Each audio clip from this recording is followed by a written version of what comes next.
Estamos estudiando una serie titulada Israel, la higuera y los últimos días. Esta es la cuarta conferencia. De veras se los digo con todo mi corazón. Busquen las primeras tres. La tercera la acabo de dar en el segundo servicio.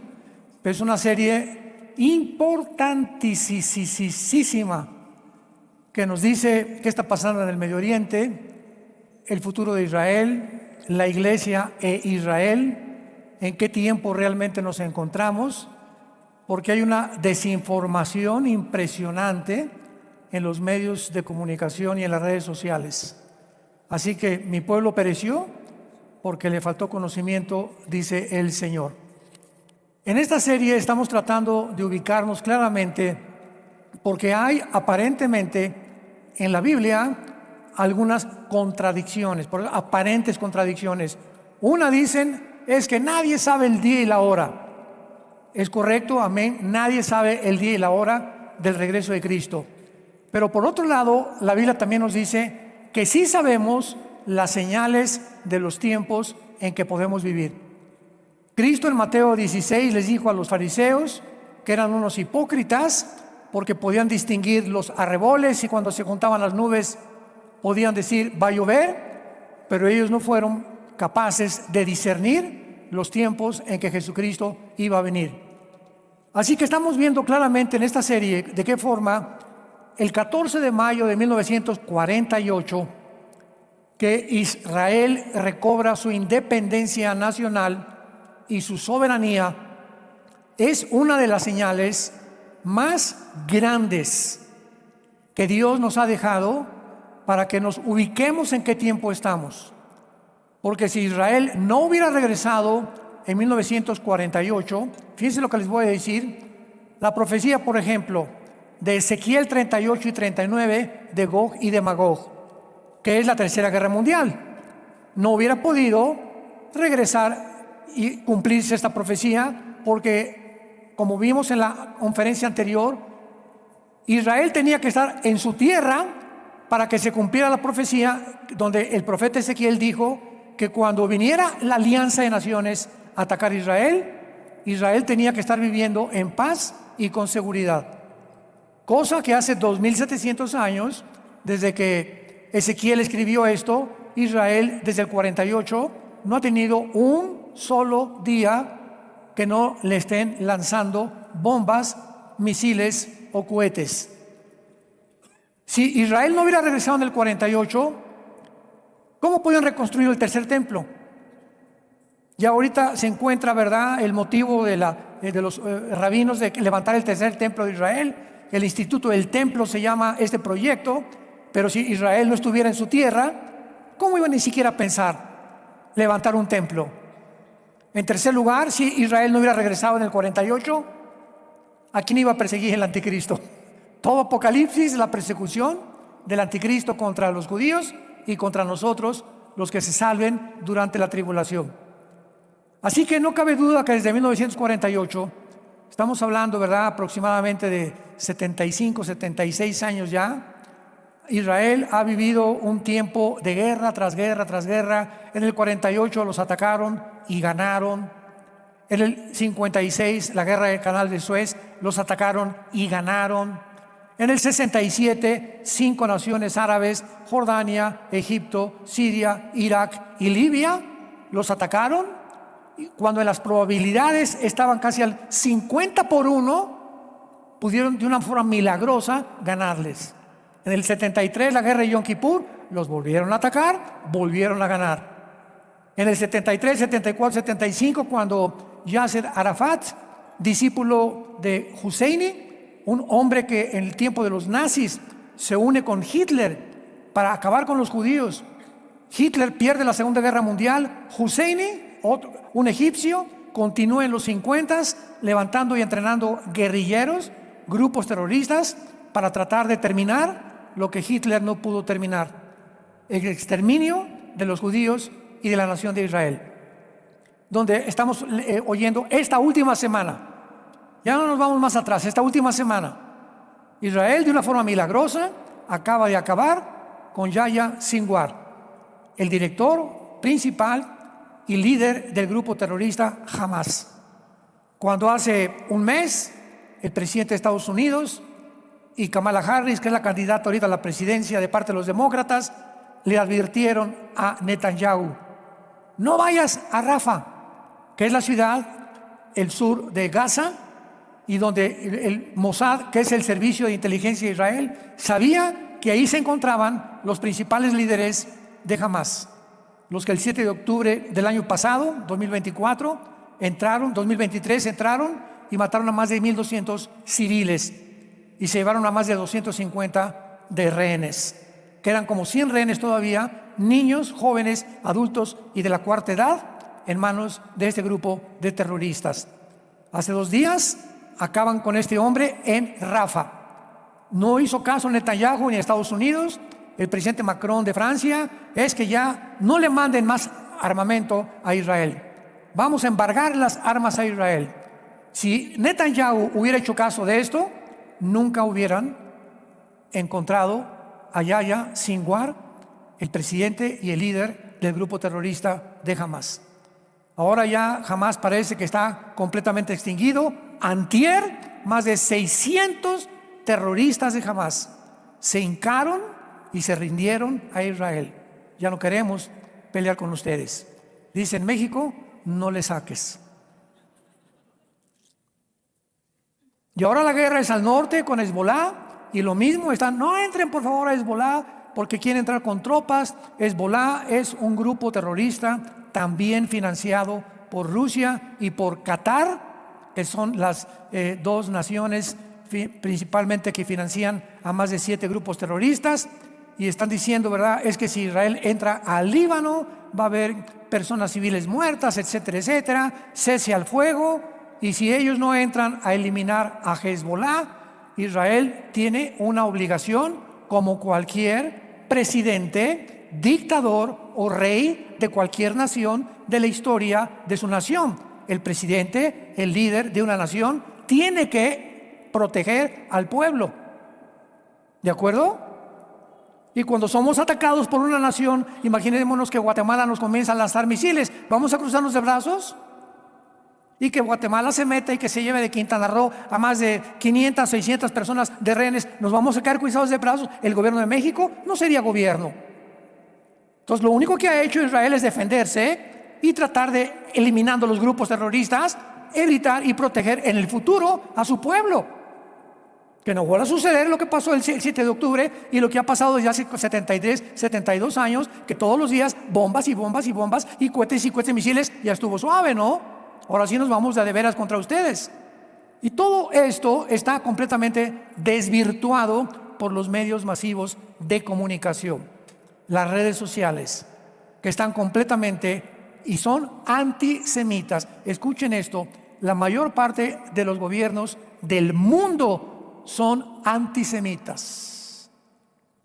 Las naciones de Occidente, principalmente Europa y el continente americano, la mayoría son antisemitas, apoyando todas casi la Agenda 2030, que tiene como principal, en su punto más importante, la ideología de género. Busca y googlea Agenda 2030 y vas a encontrar nunca la palabra sexo. Fíjense a dónde estamos yendo, síganme con mucho cuidado. Vas a encontrar la palabra género. Suprimieron la palabra sexo. Y qué interesante a la luz de la Biblia, que todo este desarrollo y planeación de las naciones con el 2030 estén enfocadas principalmente en atacar la familia, en procurar que los hombres ya no se casen con mujeres ni las mujeres con hombres, en tratar de confundir a los niños de tal manera que el niño ya no se sienta macho ni la niña se sienta hembra, que puedan comenzar a considerar en sus mentes aún no desarrolladas neurológicamente que pueden cambiar de sexo, y que se les comience a ofrecer, como en Canadá, operaciones de transgénero quirúrgicas sin la intervención de los padres. ¿Por qué ese ataque a la familia, al matrimonio y a confundirnos de nuestra identidad? La Biblia lo dice claramente.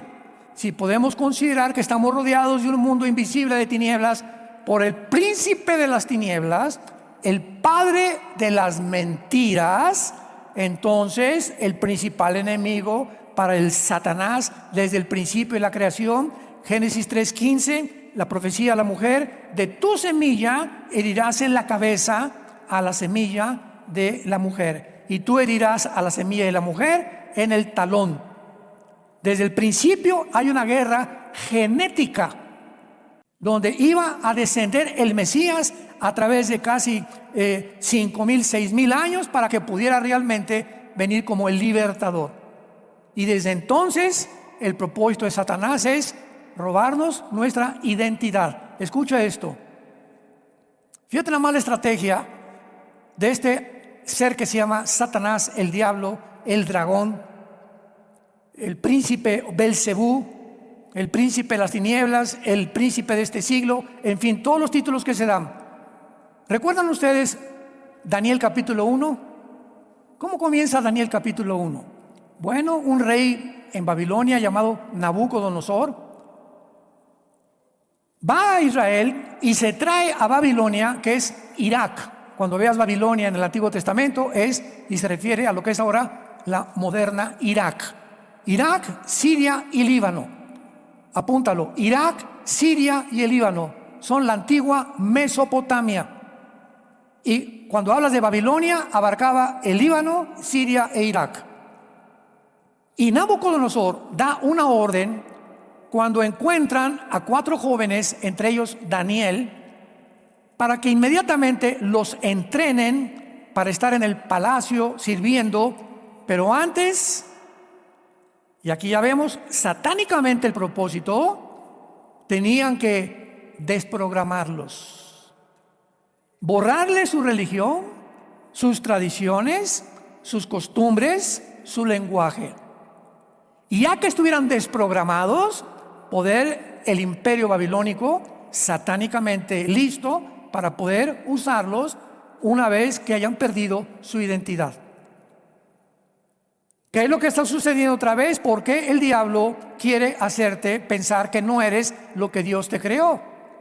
Porque el momento que un ser humano pierde su identidad, en ese momento pierdes la brújula de tu vida.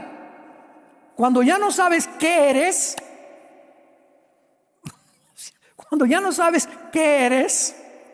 si eres hombre o si eres mujer, en ese momento tu identidad está completamente confundida y ya no tienes una guía en tu vida para guiarte, porque cuando se pierde la identidad del género, se pierde todo.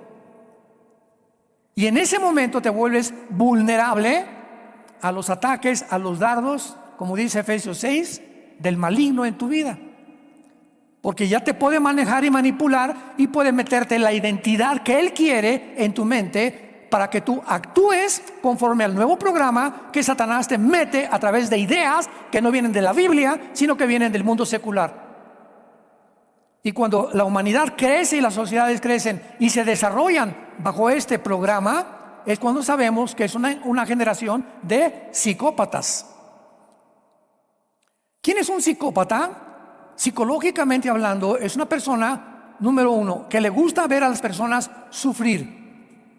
Por ejemplo, los nazis eran psicópatas porque les gustaba a la gente sufrir. El grupo de Hamás llegaron a los kibbutz de Israel el pasado 7 de octubre del 2023 y entraron, y a los niños de 5 o 6 meses entraron a atacar, no a soldados.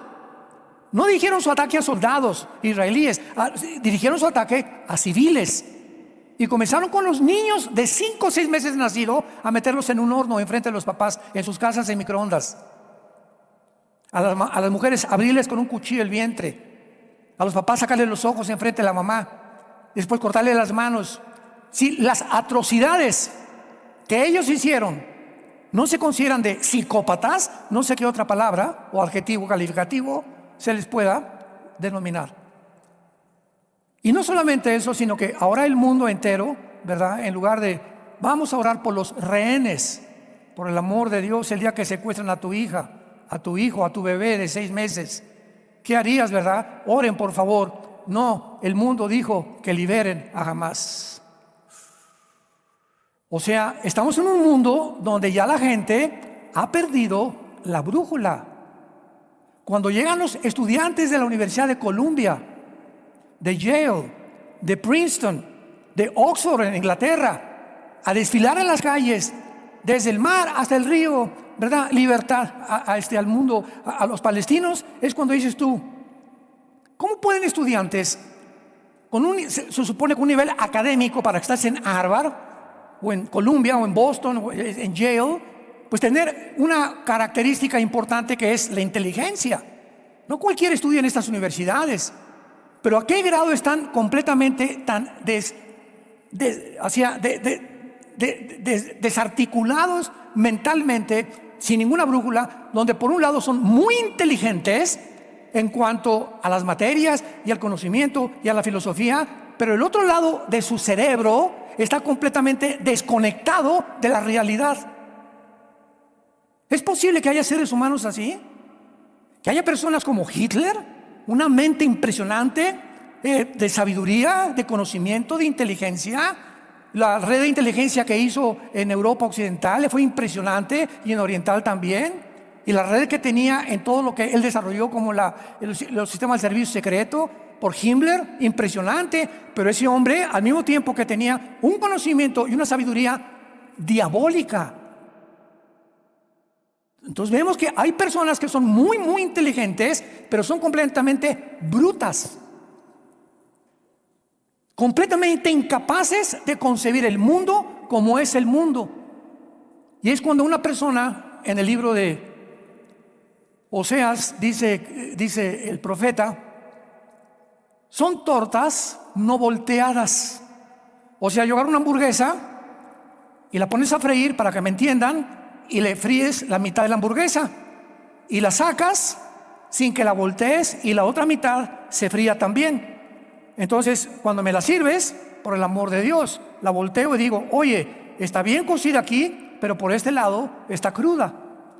Bueno, esto fue un ejemplo que usó el Espíritu Santo para definir a muchos seres humanos. Son muy inteligentes y muy capaces, pero están crudos. Por ejemplo, en su casa, ¿cómo tratan a la esposa? ¿Cómo tratan a los hijos? Son adúlteros, borrachos, parranderos y jugadores, pero son presidentes de la compañía, y son presidentes de un país, y son diputados, y son senadores, y en su familia son completamente un asco. En cuestiones espirituales, de valores, de ética y de moral, están reprobadísimos. No conciben realmente el mundo como el mundo es. Y esta es una realidad que tenemos que luchar para evitarla. Porque, vuelvo a repetir, el mundo ahora está lleno de antisemitas. Inclusive hay cristianos que se dicen cristianos y están en contra de Israel porque no entienden. Este es el propósito de esta serie. Yo preparé esta serie hace 6 años tal vez, sin saber que íbamos a llegar a este punto donde tenía que comunicarle esto. Yo estuve guardando mis hojas y guardando, investigando, etcétera, etcétera, hasta que hace 4 o 5 meses me dijo el Señor, es la hora de compartir esto al mundo. Esta información es para este momento preciso en que estamos viviendo.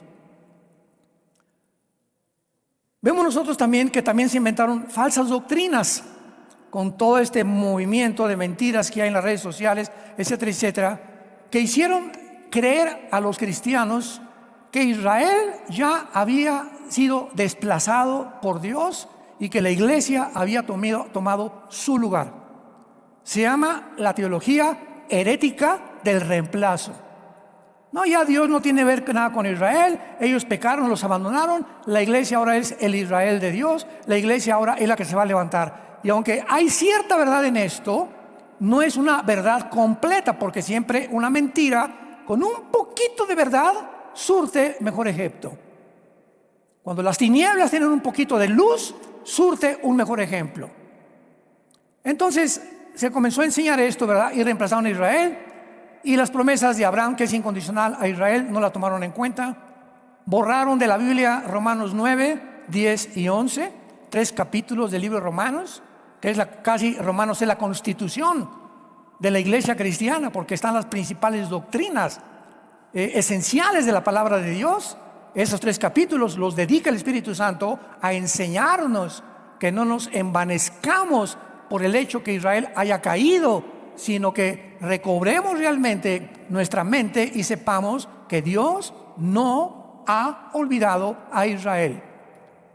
Y que así como cayeron, poderoso es Dios para volverlos a levantar. Entonces, ¿de dónde sacan tantas barbaridades? Y están llenando las redes sociales de eso. Entonces, todo esto es importantísimo para que podamos entender, ¿verdad? Aún peor, ¿verdad? Comenzaron a usar más tarde doctrinas demoníacas como justificaciones teológicas para llevar algunos actos más terribles de la historia, como las cruzadas por el Vaticano, la Inquisición y el nazismo, con el Holocausto, con más de 6 millones de asesinados. Llegó un momento en que la iglesia romana dijo: no, es que aquí tenemos que matar a los musulmanes, y ¿verdad? Hicieron las cruzadas, mataron a miles de musulmanes. Vino la Inquisición. El que no acepte que Roma salva y el que no acepte que a través de Roma es la salvación, córtenle el cuello. Judíos y cristianos evangélicos. Famoso Torquemada de España, que dirigió la Inquisición. Sin embargo, la Biblia, verdad, es clara. Una vez que ocurrió el primer evento de los últimos tiempos, el renacimiento de Israel, el segundo evento es el rapto de la iglesia. Y el diablo está tan consciente de eso, que así como ha tratado de manchar y de distorsionar, ¿verdad?, y de sacar completamente de su contexto el programa de Dios en la Biblia de Israel, ahora lo está haciendo con la iglesia. Y en los últimos meses me he encontrado opiniones y personas que me han dicho que el rapto, escuchen, ni siquiera existe en la Biblia. Ya no sé decir Jesús, María y José y el burrito que los acompaña. El rapto lo inventó un señor John Darby hace 2 siglos. Y de ahí él inventó la Biblia Scofield, que puso de moda el rapto de la iglesia. Cuando vamos al origen de la historia, Orígenes tertuliano y los padres de la iglesia creían en el rapto. ¿Cómo que hace 2 siglos? ¿Cómo que no está en la iglesia? Pues arrancarle las páginas a Juan 14, a Primera de Tesalonicenses capítulo 4, a Primera de Corintios capítulo 15, a Apocalipsis capítulo 4. Arráncaselos, yo les decía a estas personas. Porque ahí está claramente el arrebatamiento de la iglesia. En el Antiguo Testamento hubo 2 casos. Enoc, que fue sacado del Hebreos capítulo 11 de su cuerpo y llevado al cielo, y Elías, que fue sacado de su cuerpo y llevado al cielo. Ahí tuvimos 2 raptos en el Antiguo Testamento, aunque la doctrina no estaba claramente explicada hasta que Dios se la reveló al apóstol Pablo, 1 Corintios 15, 51 al 53. Pero a ese grado hemos llegado, donde el diablo está atacando ahora, y los cristianos, por no tener la información suficiente, caen como mosquitos, ¿verdad? Como mariposas en la red. Dice la Biblia: en el hoyo que han hecho van a caer, y en la red que crearon van a tropezar. De hecho, ¿verdad?, nadie podía saber quién sería la última generación si Israel no hubiera regresado a su tierra. Leamos el pasaje que estamos usando en esta serie, en Mateo 24. Voy a tratar en cada conferencia de leer este pasaje, porque hay muchos de ustedes que no han oído la anterior conferencia o las otras 3 anteriores a esta. Dice Mateo 24, y este es el pasaje que está de base teológicamente y escatológicamente de toda esta serie de conferencias. Mateo 24, 32 al 34. Dice Jesucristo: de la higuera aprendan la parábola. Número 1, ¿quién es la higuera? Si nosotros identificamos la higuera, podemos entonces identificar y explicar e interpretar las palabras de Cristo. Y claro que sabemos que la higuera es Israel. Anteriormente, ¿verdad?, ya la Biblia mencionaba que el día antes de su crucifixión venía Cristo con los discípulos y vio una higuera, Jesucristo, y vio que no había fruto y la maldijo. Y los discípulos pasaron y dijeron: pero ¿cómo es posible que se haya maldecido con las palabras de Jesús? ¿Qué estaba haciendo Jesucristo? Dando una representación de lo que le vendría a Israel por haber rechazado al Mesías. Israel quedó casi durante 2000 años bajo una maldición, hasta que regresaron nacionalmente en el 48 a su tierra. Entonces, no hay ninguna duda, hay cantidad de pasajes en el Antiguo Testamento. Nos habla Dios que la higuera es Israel. Entonces, de Israel aprendamos esta parábola. Primer paso. Número 2, cuando ya su rama está tierna y brotan las hojas, saben que el verano está cerca. Así también ustedes, cuando vean todas estas cosas, conozcan que está cerca a las puertas. De cierto les digo, que no pasará esta generación hasta que todo esto acontezca. ¿Qué es lo que nos está diciendo Jesucristo cuando escribió estas palabras? Israel, a los 70 años después de Cristo, llegó el general Tito romano, enviado por Vespasiano, su papá, de Roma, y arrasó con Jerusalén. Y algunos años después, en el año 135, Bar Kokhba, otro judío, volvió a rebelarse, y entonces Roma acabó totalmente con Jerusalén y la tierra de Israel. Y desde el año 130 o 70 después de Cristo hasta 1948, Israel vivió exiliado, los israelitas, en Francia, en Rusia, en España, en México, en todas las naciones. Y después de casi 2000 años, ¿quién se iba a imaginar? Porque es un caso único en la historia. No ha habido otro caso similar a lo que sucedió con Israel, que iban a idear el programa para regresar a su tierra, convertirse en una nación, convertirse en un ejército. Ahorita es el mejor ejército del mundo. El Navy SEAL, que es uno de los marinos que entrenan en Estados Unidos, y fue un grupo de Navy SEALs que mandaron a matar a Osama Bin Laden cuando localizaron a través de satélites dónde estaba Osama Bin Laden, que fue el padre de Al Qaeda o el que fundó Al Qaeda, y lo mataron. Se llama O'Neill. Y ayer acaba de dar una conferencia este ex Navy SEAL, que él fue el que mató a Osama Bin Laden subiendo las escaleras de Osama Bin Laden, separó a Osama Bin Laden y le disparó paz en la frente y creo que también en el pecho. Murió inmediatamente Osama Bin Laden. Pues acaba de decir hace 3 días, Israel es el ejército más poderoso que he conocido y es el mejor estratega militar en la guerra urbana que cualquier otro ejército haya tenido, porque es el primer ejército que, en primer lugar, nunca antes de entrar a un lugar les avisa a los civiles que se salgan del lugar. Y número 2, nunca ha habido un ejército hasta ahorita que luche contra otro ejército vestidos de civiles. Todas las guerras son, ¿verdad? Los americanos de verde, los alemanes de negro, o sea, todo ejército tiene un color en su uniforme. Pero aquí Israel se enfrenta con un ejército de guerrilleros urbanos en una ciudad donde entras y no sabes el que está con un saco, con un suéter, si debajo trae un R-15 o una AK-47. Entonces es el primer ejército en la historia que le enseña al mundo cómo pelear en una ciudad. Y de una forma paradójica, fue el sueño de Castro y del Che Guevara. Cuando Castro mandó al Che Guevara a Bolivia en el siglo pasado para continuar con la guerrilla urbana, fracasó completamente el Che. Y le comunicaron a Estados Unidos: oye, aquí está este señor que ustedes están buscando. Se fue con 6 o 7 soldados. Agarran al Che, lo matan, ¿verdad? Y termina el sueño de expandir la guerrilla urbana en Latinoamérica. Entonces nadie lo había logrado más que Israel hasta el siglo XXI, que pueden entrar a una ciudad y en medio de los civiles, y por eso lo han acusado toda la propaganda, mentiras. Israel, ya a los de Gaza, y mataron a 30,000 y había niños, y después se investiga que los niños que murieron es porque en la casa de esos niños y de esa familia, los del grupo de Hamás habían puesto cohetes. En las casas y en las escuelas primarias y en los hospitales, este grupo, que ni siquiera le importa a su pueblo, los palestinos, pusieron cohetes en lugares para que Israel no los pudiera atacar y culpar cuando Israel los atacara de que eran genocidas. Y todo esto se lo traga el mundo, se lo cree el mundo.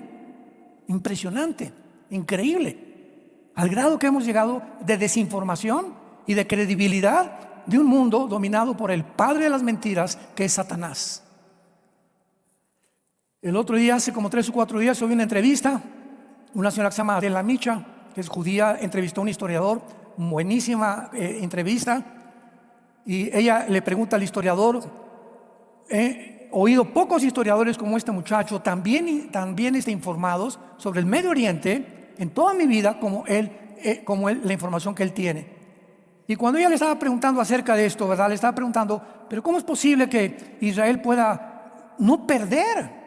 O sea, en el 48 ganaron, en el 56 ganaron, en el 77 ganaron, en el ganaron, y no han podido acabar con ellos. Estamos hablando de 30, 40 millones de naciones alrededor de él que juran exterminarlo. ¿Qué es lo que está detrás de esto? Bueno, cuando ya la historia, ¿verdad?, no puede dar una respuesta más que, bueno, es el mejor ejército, nosotros tenemos una respuesta, simplemente es porque tienen a Dios de su lado. ¿Qué significa la palabra Israel? ¿Se acuerdan cuando le cambió Dios a Jacob el nombre? Que luchó con un ángel, que le dijo Dios, ahora tu nombre es Yisrael, que significa el que lucha al lado de Dios. Y por eso ahora Romanos capítulo 2 y Romanos capítulo 4 y Romanos capítulo 9, 10 y 11 nos llaman a nosotros que fuimos injertados en la iglesia en el olivo que es Israel. Y ahora nosotros, al aceptar a Jesucristo, que es el Mesías, el Salvador de Israel que ellos crucificaron, al recibir la primera iglesia que fue judía, la primera iglesia cristiana, al tener una Biblia que es judía, ¿verdad?, menos el Nuevo Testamento, y al ver que estamos heredando nosotros las riquezas de los que pudieron propagar en el mundo los valores morales, éticos, de conducta, a un mundo como Atenas, que era la campeona de la democracia y de no sé qué tantas cosas, y Atenas, en una proporción de 5,000 atenienses, tenían 30,000 esclavos. Y en aquel mundo tú era eso, era un aprovechamiento de eso. Y llega el Antiguo Testamento y la Torá, y llega la Biblia y entra al mundo occidental, y los occidentales se espantan porque la Biblia va en contra de eso, de la esclavitud. Los esclavos de la Biblia eran siervos. Es como tu muchacha que trabaja contigo y le das un salario, pero no eres esclavo, porque la palabra doulos en el griego significa el que atiende al otro. No el esclavo como el que actualmente se acostumbra, ¿verdad? Como los negritos en Estados Unidos en los 50, 60, que los colgaban, los ahorcaban, los perseguían y violaban a las mujeres negritas. Entonces viene todo este conocimiento que revolucionó el pensamiento de las naciones occidentales, y Occidente comienza a cambiar. Y le comienza a dar a Occidente la prioridad a la familia, al matrimonio, a los hijos. Los gobiernos, algunos comienzan a ser revolucionados, como Estados Unidos. Estados Unidos se formó con la Biblia. Desde 1776 que hicieron la Constitución de Estados Unidos. ¿Quiénes formaron Estados Unidos? En el siglo XVI, XVII, los peregrinos cristianos que venían huyendo de la persecución de Roma en Europa y llegaron a Rhode Island, a lo que es ahorita toda esa península, ¿verdad?, del lado oriental de Estados Unidos, a Virginia, es el estado de Virginia, y llegaron con la Biblia en la mano los que llegaron a fundar Estados Unidos. Y hasta ahorita, ¿verdad?, yo creo que ya el año que entra, si no sale Trump, van a jurar sobre la Biblia del Mormón o sobre el Corán. Hasta ahorita la Biblia es el libro que basa todo, pero vienen administraciones enemigas al cristianismo, como la que se encuentra actualmente en Estados Unidos, y atacar y a difundir la ideología de género, confundir a los niños, confundir que tú no eres hombre, no eres mujer, y robar nuestra identidad, y a través de los gobiernos debilitar al pueblo para que el pueblo crea todo lo que se nos dice. El primer experimento que hicieron en este siglo fue en la pandemia. Increíble a lo que llegamos. La desinformación, el mundo de mentiras en que estamos viviendo. Ahora veamos claramente que Israel en el 48 no fue un accidente. Fue algo planeado cuidadosamente por Dios, y de eso se trata esta serie. Abran sus Biblias en el libro de Esdras, capítulo 1, y vamos a estudiar las 5 etapas que se tuvieron que planificar, desarrollar, planear para que Israel llegara a su tierra en el 48. O sea, no solamente llegaron y ¡pum!, ya están los judíos en el 48. No. Hay un problema muy grave ahorita con los millennials, como le llaman, o creo que la generación Z, ¿verdad?, que son la última. Estos niños que están naciendo en este siglo XXI y a finales del siglo pasado, hay un problema gravísimo porque no conocen la historia, ni de los nazis, ni la Primera y Segunda Guerra Mundial, ni del Imperio Otomano, ni la revolución sexual de los 60s, ni la introducción de las drogas en los 60s, de los grupos de rock satánicos, los Rolling Stones, ACD, ¿verdad? Todos estos que comenzaron a introducir, la forma como Dios usó a Michael Jackson para pervertir a 36 niños que los violó en su rancho. Entonces, toda esta historia que traemos del siglo XX se ha exacerbado en el siglo XXI y estamos en un punto donde yo le decía a mi esposa anoche, le decía, Marta, yo veo a la gente como, porque teníamos un desayuno en mi casa, en la casa de ustedes, antier, y llegaron algunas personas y me dijeron, es que mi hija está estudiando en Londres.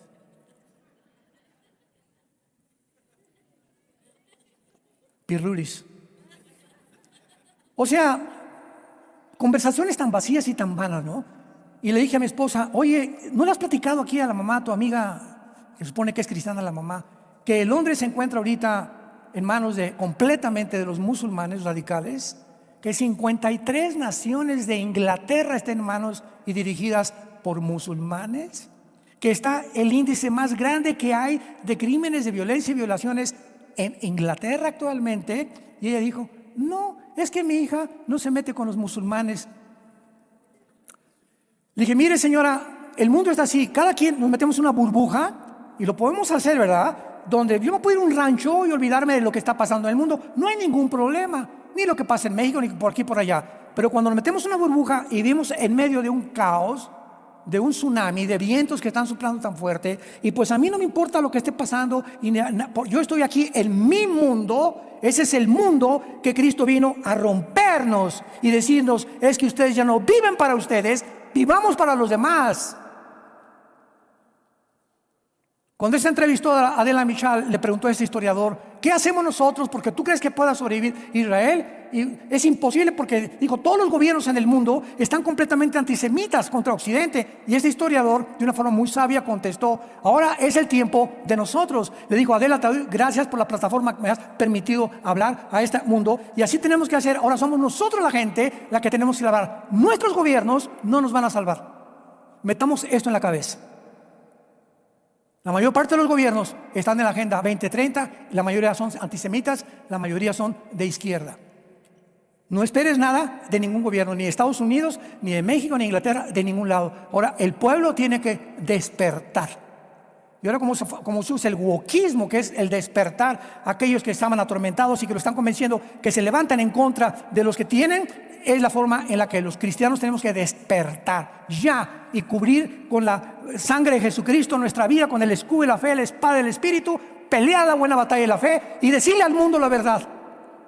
A tus amigos, a tus familiares, tal vez en tu oficina, en tu bufete jurídico, en tu consultorio médico, en tu taller de carpintería, la que vende tamales, la que vende tortas. Tenemos que compartir este mensaje al mundo, el amor de Dios en la cruz. Que se arrepientan, viene el tsunami contra el mundo, viene una tempestad tremenda contra el mundo y los cristianos están dormidos. Y es hora, porque nuestra salvación está mucho más cerca que desde el día que nosotros pudimos creer. En el libro de Esdras, en la primera etapa de la restauración de Israel, en la primera etapa, Dios levanta a un hombre llamado Teodoro Herzl, el primer congreso sionista en la ciudad de Basel, Suiza, en el siglo XIX. Ahí levanta Dios a un hombre llamado Teodoro Herzl, y él es el primer judío que comienza Dios a usar en su mente, a despertar en su mente, porque Dios dice en la Biblia, mis ojos buscan hombres y mujeres que se pongan en el camino, en el atajo para vivir para los demás. Dios está buscando a alguien que ame a México y ore por México con pasión, con su corazón. Que si no podemos cambiar el gobierno, que por lo menos tengamos la gracia de seguir predicando este mensaje de salvación en la gracia en Jesucristo. Dios está buscando hombres y mujeres. Dios está buscando, no nos puede forzar a nadie. Entonces este hombre amaba a Israel, tenemos que regresar. Él leyó la Torá y dijo, aquí hay profecías que tenemos que regresar. Y aquí tenemos el primer principio de la Biblia. Cuando Dios va a hacer algo, usa al gobierno y usa a la iglesia. Cuando el gobierno no responde, entonces la iglesia toma la facultad de orar por el principado satánico que está sobre ese gobierno, como en el Antiguo Testamento, sobre Grecia, sobre los medos persas, etcétera, etcétera. Y la iglesia tiene la facultad de cambiar las cosas, el poder de la oración. No se puede cambiar nada en el mundo. Repito, los gobiernos, no esperes nada de ningún gobierno, porque no hay ningún gobierno perfecto. Como decía Winston Churchill, la democracia es de los mejorcitos, pero no es el mejor. ¿Por qué? Porque somos humanos. O sea, ¿qué humano puede inventar, desarrollar una ideología de gobierno que funcione? Hasta ahorita ninguno ha funcionado. Ahorita tenemos pocos gobernantes como el de El Salvador, ¿verdad? De Bukele, Milei en Argentina, que están haciendo cambios radicales en sus gobiernos y que tenemos que orar por ellos. Pero son contados con los dedos de la mano. En Panamá tal vez, Paraguay tal vez, ¿verdad? En Hungría es un valiente el primer ministro de Hungría también. Aquí no va a entrar ningún musulmán radical, aquí se va a respetar la Biblia, etcétera, etcétera. Son contados de la mano ya, de las casi 200 naciones que están poblando el mundo actualmente. Y en Esdras encontramos este principio. En el primer año de Ciro, rey de Persia, para que se cumpliera la palabra de Jehová. Vean ustedes cómo para que se cumpla la palabra, Dios actúa.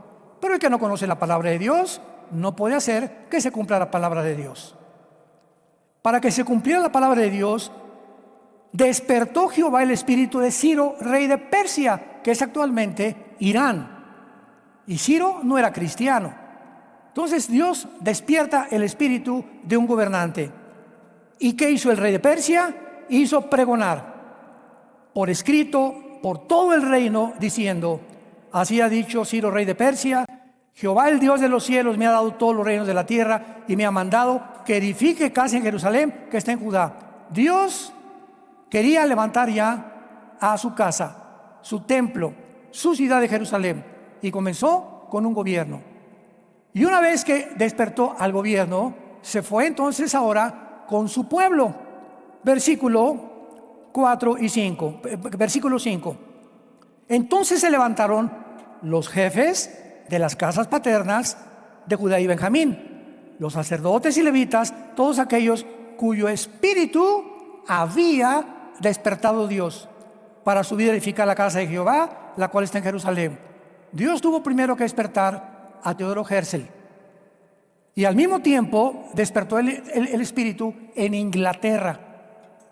Y cuando Teodoro Herzl hizo la primera propuesta al gobierno de Inglaterra, que era justo que Israel regresara a su tierra, se hizo lo que se conoce como la Declaración Balfour, que quedó pendiente desde casi 1920 hasta que finalmente hicieron caso, y ya en el 45, ¿verdad?, permitió en la Liga de Naciones que Israel regresara a su tierra.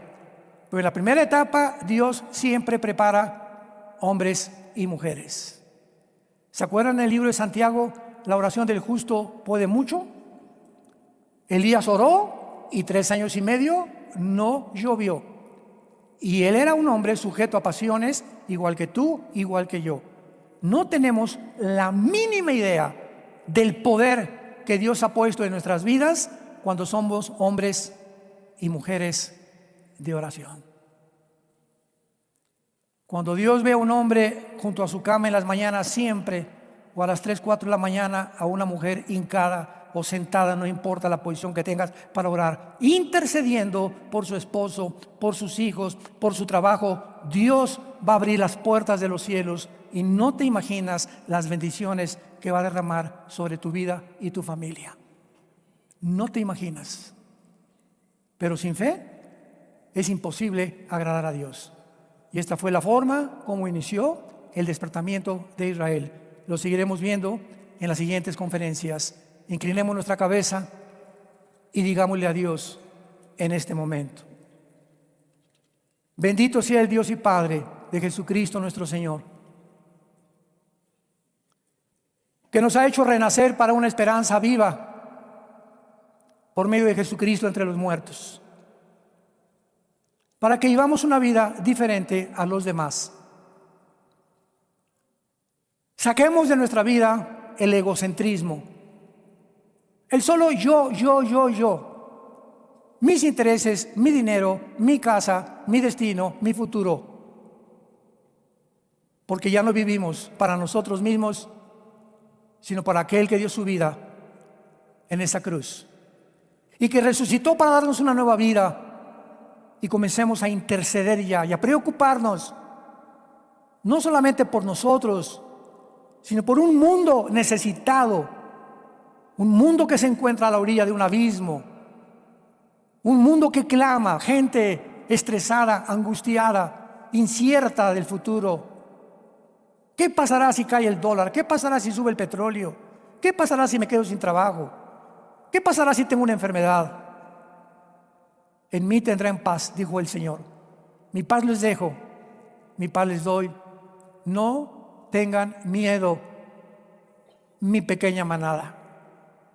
Estaré con ustedes todos los días hasta el fin de tu vida. Ningún arma forjada contra ti prosperará. Dios condenará toda lengua que se levante contra ti en juicio, porque nuestra salvación no viene de gobiernos, no viene de humanos, no viene de nadie, más que del Dios de la Biblia, que hizo los cielos y la tierra, para mostrarnos a través de Israel que Él es fiel en sus pactos, y que si Él fue fiel con Israel, mucho más será con la iglesia que su Hijo ganó mediante el derramamiento de su propia sangre. El que no escatimó a su Hijo, ¿cómo no nos dará todas las cosas si nosotros se las pedimos? Abre tu corazón en esta mañana y dile: Señor mío y Dios mío, perdona mis pecados. Creo que en la cruz pagaste por ellos con tu sangre preciosa. Ya no quiero ser igual. Ya no quiero vivir solamente para mí. Ahora tú me estás haciendo un llamado, como le dijiste a Abraham: deja a tu padre y tu parentela y obedece el llamado que te estoy haciendo. Y la Biblia dice que Abraham salió sin saber a dónde iba. Esa es la fe. No necesitamos que nos explique Dios muchas cosas, simplemente nos está diciendo: los necesito. Sí, nos necesita Dios, porque Él usa instrumentos. Y dile: Padre, entra a mi corazón, creo que resucitaste de los muertos, y dame la vida eterna, el perdón de mis pecados, porque te amo, Jesús. Te quiero seguir y darte gracias por tan grande salvación. Amén. Los cielos pasarán y la tierra permanecerá. Los cielos pasarán y mis palabras irán a través de todo el mundo. Es la promesa de Dios, para que mi palabra permanezca en los corazones de todos ustedes que Dios nos ha llamado. Y nuestra oración es que ustedes permanezcan firmes en la esperanza hasta el fin en la que Dios nos ha llamado, y que tengan esa paz que sobrepasa todo entendimiento, y más que nunca. Y no te olvides hoy tal vez de hablarle a alguien de lo que hizo Jesucristo en tu vida, porque el Espíritu Santo nos fue dado para que seamos testigos. Hechos 1:8. No para que te encierres y tengas amigos y amigas y familiares y nunca les hables de Cristo. Se podría dudar que tienes a Cristo, porque el espíritu que Dios nos ha dado no es un espíritu de cobardía, es un espíritu para ir en contra de la marea. Por eso nos dicen muchos que somos como salmones, porque el salmón es el único pez que nada en contra de la corriente. ¿Tú vas con la corriente o vas en contra de la corriente? Ahí examínate de qué lado estás. Que tengan mucha paz.